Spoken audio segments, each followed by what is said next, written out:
going to oblige me. All right. How y'all doing? Welcome to Bookworm Comedy Night. All right. Well, I have a music stand with my announcements I need to make. That's good. That works. Man, I ain't no pause for anywhere in the Olympics. Got England shirt on. All right. And you know, in honor of the Olympic thing in England tonight, I'm going to do my entire set in English.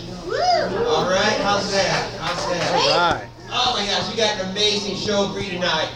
We got a great headliner. We got Martin Morrow all the way from Chicago. Actually, before that, he lived down south. Man, I know I totally screwed up your credits, I remember, but man, if he does anything like the stories he told me about touring down south, that would be fun. That would be fun. I don't say you can't do that, right? Like dictate your set, but you got to incorporate at least one airline to go. I'm just messing with you. We also got Luis Gwen, aka the Chino Latino, who's currently driving over, and yeah, and I told him to drive carefully. Not because he's Asian, okay? Don't think I'm being racist, because I hate ethnic stereotypes like that. When people say, "Ooh, Asians are bad drivers," no, they're not. That's just a stupid misconception. It's just that when people don't see too well, they tend to squint, so they get mistaken for Asian. And then it's like hard-working Asian Americans who take the blame, and it's not fair. It's wrong, I tell you. We also got all the way from Bloomington. Well, he's originally from here, then moved out to Bloomington, and it's going to be his last show before heading back down to stardom in Bloomington. We got David Rader. And then also, all the way from Chicago, we have the very funny Mike Ortiz. But this is the Bookworm, locally owned business, local ingredients, local machines, because we believe in investing in the local economy. And remember, the Bookworm can make all of your favorite drinks cold. So if there's any drink that you were like having during the winter and you're like, man, I can't have that, it's too hot for a Nutty Irishman. It's like, no, you can get a cold Nutty Irishman. So, I don't know, that just sounded like, that just sounded like a House of Pain song or something. It's like, cold-hearted Nutty Irishman. I don't know. Don't leave, folks, it gets better. You got the Transformers t-shirt on? I gotta ask. Did you get that Transformer shirt before or after Booker Fest? I can't do it. I don't know how many of y'all are aware. Last weekend we had Booker Fest, which is a celebration of black culture in Rockford and throughout America, and they kicked it off with Transformers the movie. I kid you, Transformers movie. Probably like the most racist sci-fi movie made in recent years.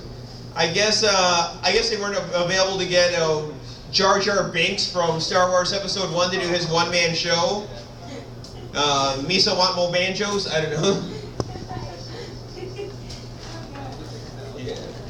More announcements. Let's see. Don't forget, Bookworm is making its own ice cream. We make artisan small batch flavors. You can't find anywhere else. This week is green tea, blueberry, great by itself or sandwiched between two of our from-scratch cookies. Next week, Bookworm is going bar crazy. And no, that doesn't mean that the bartenders or baristas will be hungover. It means that they're making all kinds of like yummy, like cookie bars and stuff. It's like, I can't really explain. You just gotta go look. You gotta check out the gluttonous brownie. That is so good. That was for my breakfast. Half a gluttonous brownie was my breakfast this morning. Yeah. Well, what? I shared my energy with you. I bought it for you. That means I gave her the ding dong. We also have many new flavors like monkey chunks. I did not share my monkey chunks with her. I'll let you know that. Okay. PMS Blondies. She did share that with me though. And ask staff for full list. And know before everyone else. August 18th, Bookworm is a sponsor for Winnebago Bowl, local at Forest Hills Lanes. This is done by all local businesses and benefits the Rockford Food Pantry. And Scotia. Holy cow. I don't know what that last name is. But tickets are available. They won't be selling tickets at the door. Get your tickets in advance. And also The Wire, Culture Shock, and Trio and Associates are also involved with this. So space is limited. So make sure you get your tickets in advance. And also please know that the Bookworm baked goods are also available at the Olive Oil Experience. That sounds sturdy. Bistro 108 and at Capone's. Where is Capone's? I didn't even know about it. Riverside. Riverside? In Alpine by Valley. Holy cow. Salties. I am out of the loop. See, I did not know about Capone's. So, the kids, hey, you guys are still here. Cool. Man. Wait, you guys are doing Scrabble instead of chess tonight? Did you already like whip everyone in Rockford in submission with the chess thing? Nobody play with them anymore. I was like, no, we're moving on to Scrabble now. This is how real gangsters do it. That is always back there kicking it ham with the board games, kicking it ham. Oh God. Hard as a motherfucker. And then he's got to take it to that next level, though. After he surpasses Scrabble, he's going to go on to Tournament Monopoly. And then at that point, it'll be Tableau. To infinity and beyond, like a motherfucker. Tableau or something like that. Man, it's like I am not good with my acronyms today. That's why I could have never joined a gang. I would not know the acronyms. I'd be getting all messed up. I wouldn't know if I was GD, LK. I'd be like, yeah, I'm LD. I'm LD. You don't even know what I'm capable of. I don't even know what I'm capable of. Got that learning disability. Like a motherfucker. Man. Let's see. Well, since it's a more intimate setting, I'll try out this one. Anyone been keeping up with the presidential election at all? A few people kind of. All right. They're saying we might have the first Latino vice president ever, Marco Rubio. And he was on Meet the Press. And of course, as they asked other Latino politicians, they asked him who he liked better, Biggie or Tupac. I kid you not, they asked him who he liked better, Biggie or Tupac. And he said he was riding with Pac. Now see, this right there, this shows me he's a flip-flopper, just like Mitt. Because think about it, all right? Biggie was more in line with Republican principles. Because he would say, one of his biggest hits, more money, more problems. What does he say? I don't know what they want from me. It seems like the more money we come across, the more problems we have. All right, see, he's talking about class warfare. And he's complaining about Obama punishing the rich for being successful. See, and what did the BIG stand for? Business in the gut. Now, Tupac, on the other hand, what would he say? He said, I see no changes. Can a brother get some peace? There's war in the streets and war in the Middle East. How about a war on poverty instead of a war on drugs so the police can bother me? That's Obama's platform in a nutshell right there. All right, better reaction than last night. You guys at least know who Marco Rubio was, which is messed up because I was in a Latino room last night and... ¿Qué?